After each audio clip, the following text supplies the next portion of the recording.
This is Rap the News, and this is a warning dream that I had that I am supposed to take to the people. This warning dream was about hell.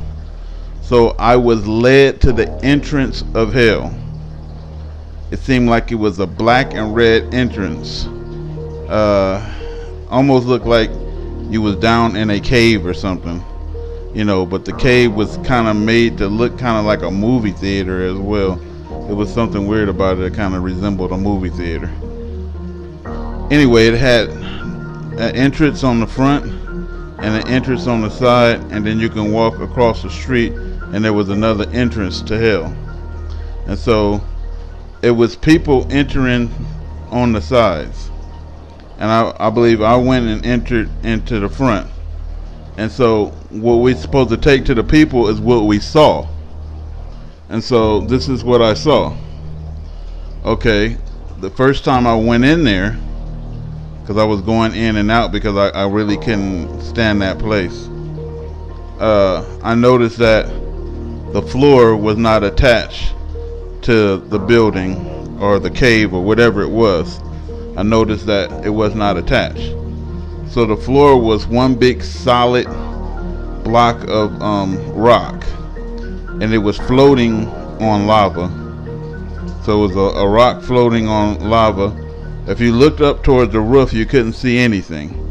So it was like gray smoke and darkness. You couldn't see, how far the roof go up. So I guess I was down in the pit. And there were other people going in and out at first. And the longer we stayed in hell, the more nervous we got.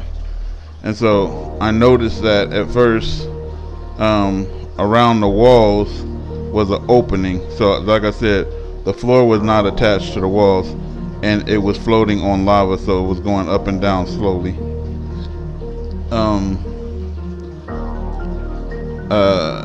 Lava was splashing out as the floor went up and down, and we were trying to get out of the way of the lava, as it was splashing up and down. There were people being tormented in hell, but we didn't see them at first. We didn't see them all because it's dark, but there were people getting tormented. So anyway, this is the entrance of hell. And so this is a significant for something. I went out, went around, and I went in the side, and it's the same building no matter which side you go in. You still end up in the same place. So hell is tricky. So anyway, this time when I went in, it got more fierce inside. The floor is bobbing up and down. Lava is splashing out of the sides of the floor, and some lava is starting to pour from above, and the people were getting nervous, and they were just scrambling left and right, to try to get away from what was coming down and what was coming up. So you was getting it from above and below. And I don't know if I went out a third time or not like that, but I know that the right entrances got sealed shut by lava. So now there was no doors there no more, and something was kind of like telling us, it was me and some other people, that we had to go through this. And some of those people were in there because they had to go to hell, and I was looking at their faces, and it was regret on their faces. That's what I could see. I could see regret. They regretted that they went to that place, and so they was panicked out, and they had regret.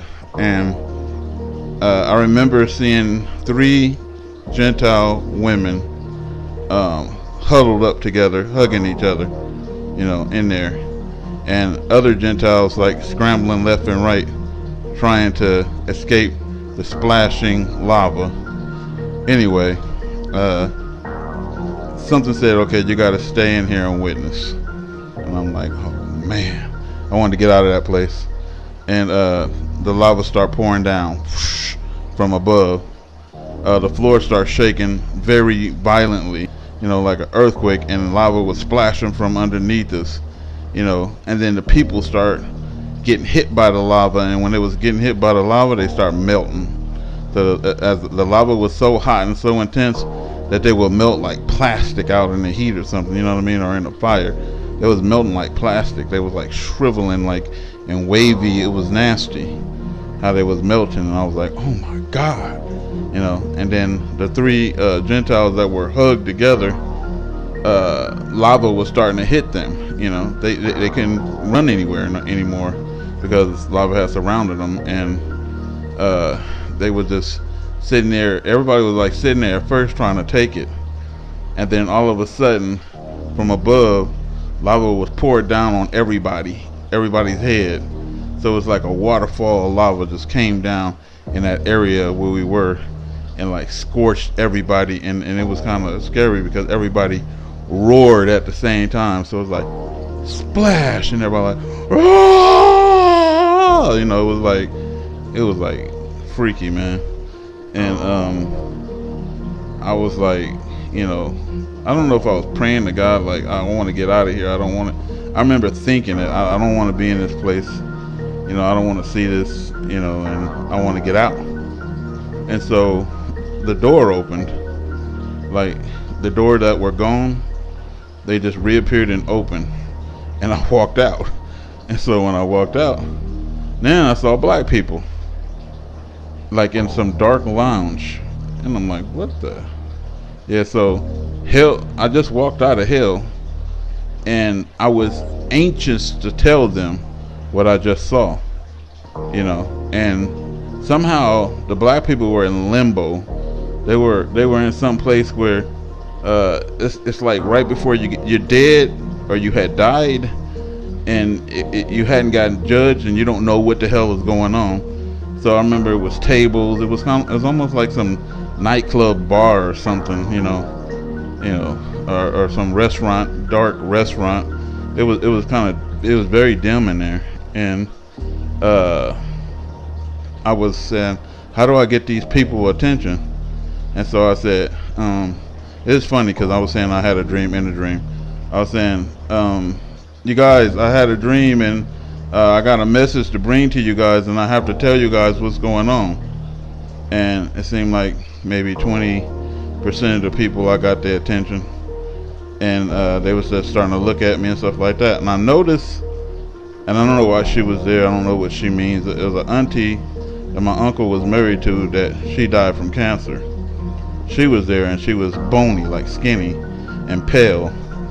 And I was like, what's she doing here? She's dead, And anyway, I was like saying again, people, I just had a dream, and I saw hell, and I was like, hell is right next door, and I got a little bit more people's attention. It's like I wasn't getting the people's attention fast enough, and I couldn't express the urgency of the situation. Now here's a weird part about the dream. I yelled, people, we have until March to get our shit together. I said a date in a dream. I have never said a date in my dream ever in life, but I'm not date setting. This is a dream. So in the dream, I said we have until March, but it was like a dual date, and so we had to March, and it was something about 190 days, which would probably be August. So something about March and August, and I saw a certificate of 190 days in there, so I guess that was written. So something probably have to be going down in August. Anyway, in this place you cannot lie, you can't exaggerate, you cannot do anything but tell the truth. And if you lie, you can get struck down by God right there. So it was a fear over me, not because I wanted to lie. Something came to me and said, say God said it. Say God said it, And so I yelled to the top of my voice. I said, God is talking to y'all asses. You know, we have to march. God said it. You know, and then I was kind of like fearful because I said that. I was fearful because I was like, in this place you don't say that because hell is right next door. You know what I mean? And you don't want to make a mistake and end up in that mofo yourself. I saw them people melting, man, in there. I saw those people all roaring and screaming. They was all getting punished simultaneously, and it was some nasty business, some dark, nasty business, I guess, dark and nasty. But anyway, and they were glowing because they was glowing because of the coals and everything else that was on them.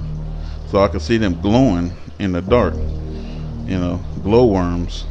And so anyway, everybody start paying attention. Maybe some people way in the distance, maybe not, but everybody just turned around, they paid attention. And then something like, okay, you got the message across to them. Now they know something is going to go down in March in 190 days from now. From now, right? From yesterday when I had the dream. And so I walked away. I said I did my job.